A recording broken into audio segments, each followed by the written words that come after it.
High, আমি join Chakraborty. আজকে আমার ভিডিও বানানোর পঞ্চম দিন। এখনও মাথায় কোনো টপিক নেই, জাস্ট কথা বলতে আসছি। কথা বলাটা দরকার, কারণ রেগুলারিটি মেনটেন করা হচ্ছে সবথেকে বড় বিষয়। বাকিগুলো আস্তে আস্তে হয়ে যাবে, ওটাই মোটামুটি মাথায় ক্যাচ করা আছে। ক্যামেরার সামনে কথা বলার 5 দিনের অভিজ্ঞতা হচ্ছে আস্তে আস্তে এখন পর্যন্ত কনফিডেন্স বিল্ড আপ হচ্ছে। যত সময় যাচ্ছে তত কনফিডেন্স বিল্ড আপ হচ্ছে, কথা বলার ফ্লুয়েন্সিটা বাড়তেছে। যে কোনো একটা টপিক নিয়ে কথা বলাই যায়। যখন আমরা ফ্রেন্ডরা একসাথে হই, কোনো ফ্যামিলি মেম্বার একসাথে হই, একটা বিষয় নিয়ে কথা বলাটা খুব ইজি। যখন গল্প করি কেউ, কথা বলতে সমস্যা হয় না। কিন্তু একা একা যখন কথা বলতে হয়, ক্যামেরার সামনে কথা বলতে হয়, সেই জিনিসটা একটু টাফ। ওইটা বলতে গিয়ে অনেক সময় অনেক ব্যারিয়ার তৈরি হয়ে যায়। এটা হচ্ছে বড় বিষয়। তবে এখন পর্যন্ত ঠিক আছে, আমার ব্রেন এখন পর্যন্ত স্টেবল আছে যে বলার মতো কথা বলা যাচ্ছে। হয়তো বাইরে সাউন্ড আসতেছে, নয়েজ আসতে, ওই পাশে গানের শব্দ আসতেছে। এখন হচ্ছে বাজে রাত প্রায় 2টা। আজকে তারিখ হচ্ছে 7 তারিখ মার্চ মাসের। তবে দেখা যাচ্ছে চেষ্টা করলে এটা আস্তে আস্তে বাড়ানো সম্ভব, রেগুলার এটা মেনটেন করা পসিবল। এখন জানি না কতদূর কী করতে পারবো, তবে ইচ্ছা তো আছে করার। যেহেতু 5 দিন হয়ে গেছে, মোটামুটি একটা ঠান্ডার ভাব দেখতে পাচ্ছি। ওয়েদার যেহেতু চেঞ্জ হচ্ছে, এখন আস্তে আস্তে গরমকাল আসতেছে, মানে ঠান্ডার একটা প্রভাব তৈরি হবে। ঠান্ডা শুরুতে যেরকম একটা এফেক্ট করে, আমার মনে হচ্ছে যখন সেটা চলে যাওয়ার সময়, তখনও মোটামুটি শরীরের উপরে সেম একটা এফেক্ট ফেলে যায়। যে ঠান্ডার শুরুতে কী প্রভাবগুলো হয়, শরীরে হালকা হাঁচি কাশি থাকবে, ঠান্ডা সর্দি লাগবে, একটা অন্যরকম আসবে। ও ঠান্ডাটা যখন চলে যাচ্ছে, এখনও এরকম মনে হচ্ছে যে হয়তো ঠান্ডা লাগতেছে, সর্দি লাগতেছে, হাঁচি কাশি হচ্ছে। কারণ রাস্তাঘাটে প্রচণ্ড ধুলাবালি, বের হওয়ার পরেই মাস্ক না ইউজ করলে নাক ধুলা দিয়ে একদম নাক মুখ ভরে যায়। এই হচ্ছে এই অবস্থা।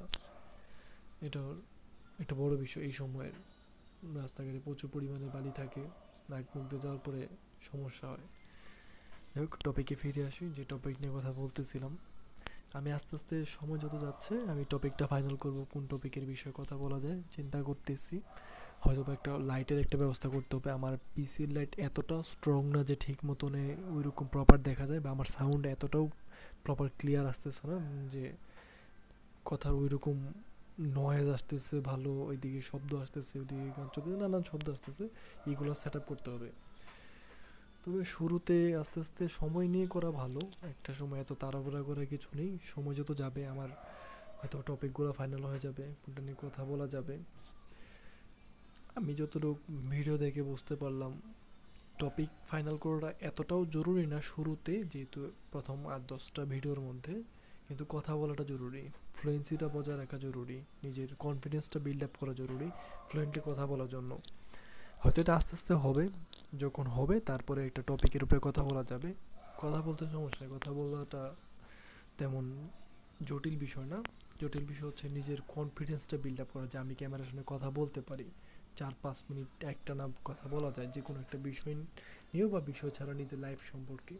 তবে লাইফ সম্পর্কে যখন বলতে যাব, তখন লাইফের অনেক কিছু উঠে আসবে। আমার লাইফের ফার্স্ট টু লাস্ট আশা করি এটা শেয়ার করা যাবে, শেয়ার করব।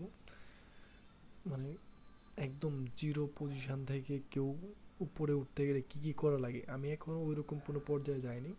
তবে যে পর্যায়ে আসছি, এই পর্যায় সম্পর্কে অবশ্যই বলা যাবে। অবশ্যই বলতে, মানুষকে জানাতে হবে। মানুষ অনেক ইন্সপায়ার হবে বিষয়গুলো সম্পর্কে জানতে পেরে। সব থেকে বড় বিষয় তখনই আরও বেশি ইন্সপায়ার হবে যখন আমি ভালো কিছু করতে পারবো, ওই রকম বলার মতো কিছু একটা করতে পারবো, আমি একটা জিনিস শিখতে পারবো। একটা জিনিস রেগুলারিটি মেনটেন করে ওটা কমপ্লিট করা, ওটা অনেক কষ্টের বিষয়, অনেক কষ্টের বিষয়। তো ওটা যখন অ্যাচিভ করা যাবে, ওটা যখন সাকসেসফুল করা যাবে, তখন ওটা সবার কাছে মনে হবে যে না, কিছু একটা করতে পেরেছে, রেগুলারিটি মেনটেন করতে পেরেছে। এখন দেখা যাক কোন পর্যন্ত পৌঁছায়। আজকে বেশ কয়েকটা বিষয় নিয়ে ভিডিও দেখতেছিলাম, যে হয়তো ভিডিও বানাতে গেলে কোন কোন বিষয়ের উপর নজর দিতে হয়, কোন কোন বিষয়ে খেয়াল রাখতে হয়। সব থেকে বিশেষ করে লাইটের উপরে একটু খেয়াল রাখতে হয়। আর হচ্ছে সাউন্ড কোয়ালিটি। আমার সাউন্ড কোয়ালিটি এতটাও প্রপার আসতেছে না, কারণ এটা হচ্ছে আমার হেডফোনের মাইক্রোফোন। এটা দিয়ে কতটুকু কী ক্লিয়ার ভয়েস যাবে এটাও এখনও বলা যায় না। তবে চেষ্টা করতেছি এটা দিয়ে যতদিন বলা যায় পসিবল। এখন মাইক্রোফোন কেনা পসিবল না, কারণ অর্থনৈতিকভাবে এখন একটু জটিল অবস্থা চলতেছে, স্টুডেন্ট অবস্থায় আছি। জানি না পরে আস্তে আস্তে যখন টাকা ম্যানেজ করা যাবে, লাইটও কেনা যাবে, স্পিকারও কেনা যাবে, মাইক্রোফোন কেনা যাবে ভালো একটা, তখন কথা বলা যাবে, সমস্যা নেই। সময় লাগবে, সময় দিতে হবে। আর মানুষের সব থেকে বড় বিষয় হচ্ছে ধৈর্যের একটা বেরিয়ার আছে।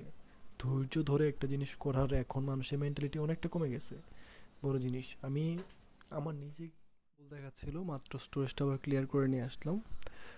যেটা বলতে চাচ্ছিলাম যেটা হচ্ছে যে মানুষের ধৈর্যের একটা বড় সমস্যা। আমি নিজে একটা বড় এক্সাম্পল যে ধৈর্য জিনিসটা কি। আমি একটা প্রজেক্ট শুরু করেছিলাম 2024 সালে।